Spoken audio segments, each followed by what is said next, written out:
echo of his call. ஆண்டவரும் ரட்சகருமாகிய இயேசு கிறிஸ்துவின் நாமத்தில் இந்த காலை வேளையில் உங்களை வாழ்த்துகிறேன். మన ప్రభువు రక్షకుడైన యేసుక్రీస్తు నామమునందున ఈ ప్రొద్దుట వేళ మిమ్మల్ని అందరినీ అభినందిస్తున్నాను. உங்கள் நல்வாழ்வுக்காக நாங்கள் பாரத்தோடு ஜெபம் பண்ணுகிறோம்.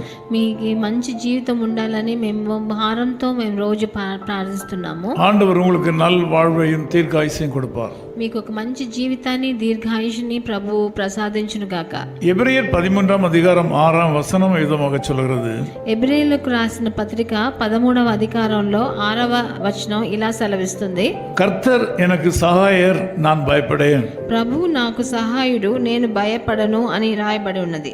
இங்க ரெண்டு முக்கிய காரியங்களை பார்க்கிறோம். ఇక్కడ రెండు ముఖ్యమైన విషయాలను చూస్తున్నాము. சகாயம் செய்கிற தேவன், ఆయన సహాయం చేసే ప్రభువు, பயத்தில் ஆழ்ந்த மனிதர். ఆయన భయంలో ఉన్న ఒక మనిషి. இங்கே ஒவ்வொரு நாளும் மனிதனுடைய வாழ்க்கையில புதிய புதிய பயங்களும் திகில்களும் உண்டாகின்றன. ఒక్కొక్క రోజు మనుషుల జీవితంలో కొత్త కొత్త భయాలు, ఎన్నో దిగుళ్ళు వాళ్ళ హృదయంలో వస్తుంది. ஒவ்வொரு மனிதனும் பயப்படுகிற காரியங்கள் அவள் வாழ்க்கையில இருக்கின்றன.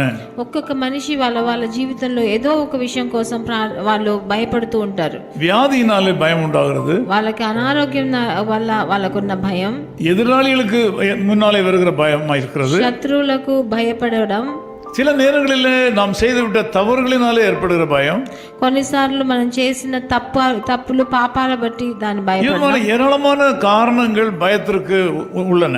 అలాగే ఈ భయపడటకు ఎన్నో కారణాలు ఉన్నాయి. இந்த காரியத்தை குறித்து சங்கீதம் 27:1 ఇలాంటి విషయాన్ని గురించి కీర్తన గ్రంథం 27:6 ఇవ్వబడింది. 118ஆம் சங்கீதம் 6ஆம் வசனத்தையும் நாம் பார்க்கலாம். 118వ వచనం 6వ వచనంలో కూడా, 118వ కీర్తనలో 6వ వచనం కూడా ఇవ్వబడింది. இந்த காலவெளியில இங்கே எபிரேய நிருபத்தின் ஆக்கியோன் சொல்கிறார், கர்த்தர் எனக்கு சகாயர். ఇక్కడ హెబ్రేయులకు రాసిన పత్రిక రాసిన అతను చెప్తున్నాడు, ప్రభు నాకు సహాయుడు. நீங்களும் இந்த காலவெளியில் அமிதமான ஒரு అనుభూతికుల్లా கடந்து வர வேண்டும் என்று ஆண்டவர் எதிர்பார்க்கிறார். మీరు కూడా అట్లాంటి ఒక అనుభవంలోకి రావాలని ప్రభు ఎదురు చూస్తున్నాడు. எபிரேயர் 13ஆம் அதிகாரம் 5ஆம் வசனம் விதமாக சொல்கிறது. ఎబ్రేయులకు రాసిన పత్రిక 13వ అధికారం 5వ వచనం ఇలా సెలవిస్తుంది. நீங்கள் பண ஆசை இல்லாதவர்களாக நடக்க வேண்டும். మీరు ధనాపేక్ష లేనివారై ఉండాలి అని రాయబడి ఉన్నది. நீங்கள் தேவனுடைய தயவிலே வாழ்வதற்கு இது முதல் படியாக இருக்கிறது. మీరు దేవుని దయలో జీవించడానికి ఇది ఒక మొదటి మెట్టుగా ఉంది.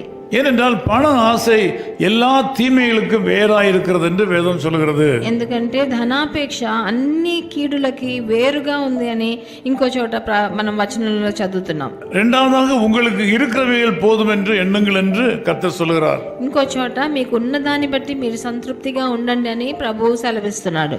இந்த ரெண்டு காரியங்களை நாம் கருத்தா கவனிக்கும் போது, ఈ రెండు విషయాల్ని మనం శ్రద్ధగా చూసినప్పుడు கர்த்தர் சொல்கிற வாக்குத்தத்தம் என்னவென்றால், ప్రభు సెలవిచ్చే వాగ్దానం ఏంటంటే, நான் உன்னை விட்டு விலகுவதில்லை, నేను నిన్ను విడవను, நான் உன்னை கைவிடுகிறதில்லை, నిన్ను ఎడబాయను అని చెప్తున్నాడు. கர்த்தர் எனக்கு சகாயர் என்று நாம் சொல்லும் போது, ప్రభు మనకు సహాయుడు అని చెప్పినప్పుడు, நாம் பாவத்திலே வாழ்ந்து தீமைகளுக்கு உட்பட்ட மக்களாக இருக்கலாகாது. మనం పాపంలో జీవిస్తూ తప్పు చేసే మనుషులుగా ఉండకూడదు. இங்கே வேதம் சொல்கிறபடி நீங்கள் பண ஆசை இல்லாதவர்களாக இருந்து உங்களுக்கு இருக்கிறவைகள் போதும் என்று தீர்மானிங்கள். ఇలా పరిశుద్ధ గ్రంథం చెప్పినట్టు మీరు ధనాపేక్ష లేనివారుగా మీరు ఉన్న దాంట్లో సంతృప్తి పడే వాళ్ళుగా ఉండండి. அப்படியானால் கர்த்தர் உங்களுக்கு சகாயராக இருப்பார். అట్లా చేసినప్పుడు ప్రభు మీకు సహాయం, பயமில்லாத ஒரு வாழ்க்கை உங்களுக்கு கிடைக்கும். మీకు ఏ భయము లేని ఒక జీవితం మీకు దొరుకుతుంది. ஆண்டவரிடத்தில் உங்கள் பாவங்களை அறிக்கை செய்து மனம் திரும்பி கர்த்தருக்கு பிரியமாய் வாழ முன்வாருங்கள். మీరు చేసిన మీ పాపాలన్నీ ప్రభు దగ్గర మీరు అప్పగించి ఆయన దగ్గర క్షమార్పణ కోరండి. ஆண்டவர் இன்று உங்களை விட்டு விலக மாட்டார். ఎప్పుడు ప్రభువు మిమ్మల్ని వదలడు, உங்களோடு கூட இருப்பார். మీతో పాటు ఉంటాడు. உங்களை கைவிட மாட்டார். మీ చెయ్యి విడవడు. நீங்கள் கைட்டு செய்கிற காரியங்களில் உங்களுக்கு சகாயம் வரும். మీరు చేసే పనులలో ఆయన సహాయం చూస్తారు. நீங்கள் பயப்பட வேண்டிய அவசியம் இல்லை. మీరు దేనికి భయపడవలసిన అవసరం లేదు. ஜெபிக்கலாம். ప్రార్థన చేద్దాం. அன்பின் பிதாவே, இந்த மக்கள் எல்லாரையும் உம்முடைய அன்பு கரங்களில் ஒப்புக் கொடுக்கிறேன். ప్రియ తండ్రి, నా ప్రియ జనులను దేవజనులను మీ చేతికి అప్పగిస్తున్నాను. உலகத்தின் பல விதமான நெருக்கங்களினாலே பயந்து நம்பிக்கையற்று இருக்கிறார்கள். ఈ లోకంలో ఉన్న ఎన్నో భయాలను చూసి వాళ్ళు ఎంతో నమ్మకం లేకుండా జీవిస్తున్నారు తండ్రి. இந்த காலைகளில் இவளை சந்திக்க வந்ததற்காக நன்றி ஆண்டவரே. ఈ ప్రొద్దుటి వేళ వీళ్ళందరినీ కలిసి దానికి వచ్చారు, అందుకని స్తుతులు. இந்த மக்கள் மேல் தம்முடைய கரத்தை வைத்து இவர்களை ஆசீர்வதிப்பீராக. వీళ్ళందరి మీద మీ చేతిని పెట్టి వాళ్ళని ఆశీర్వదించండి తండ్రి. இவர் வாழ்க்கையின் எல்லைகளில் எல்லாம் உம்முடைய பரிசுத்தம் காணப்படுவதாக.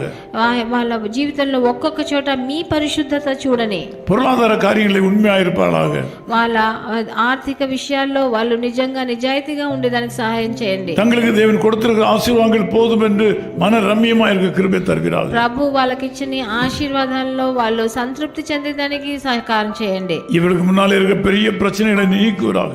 వాళ్ళ ముందున్న పెద్ద పెద్ద కష్టాలని పోరాటాలని మీరు మార్చివేయండి నాయన. எல்லா தேவைகளையும் சந்திப்பீராக. వాళ్ళకున్న అన్ని అక్కర్లు తీర్చండి. அற்புதமான வழி நடத்தும். అద్భుతమైన దారిలో వాళ్ళని నడిపించండి. அதிசயமான காரியங்களை செய்யும். అతిశయాలు చేయండి వాళ్ళ జీవితంలో. இயேசு கிறிஸ்துவின் நாமத்தில் ஜெபிக்கிறோம் பிதாவே. ప్రభువైన యేసుక్రీస్తు నామమునందున వేడుకుంటున్నాము తండ్రి. ஆமென். ఆమేన్. ஜெயத்தின் கீதம் பாடிடுவோமே சீர்புது சாலே மிலே சீர்மிகு சாலே மிலே. தேவன் நம்மோடு வாசம் செய்வாரே, திருக்கரத்தாயம் துயர் துடைப்பாரே. துக்கம் இல்ல ஏ துன்பம் இல்ல ஏ துதியின் காண மே தோனி தீடுமே. ஜெயத்தின் கீதம் பாடிடுவோமே சீர்மிகு சீயோனிலே. His Call Ministries, 10 Muhammad Abdullah 2nd Street, opposite International Cricket Stadium, Chepauk, Chennai 600005, India. Phone 9144-2852-8282. Mobile phone and WhatsApp 919841271858. Email sam@echoofhiscall.org. Website www.echoofhiscall.org. God bless you.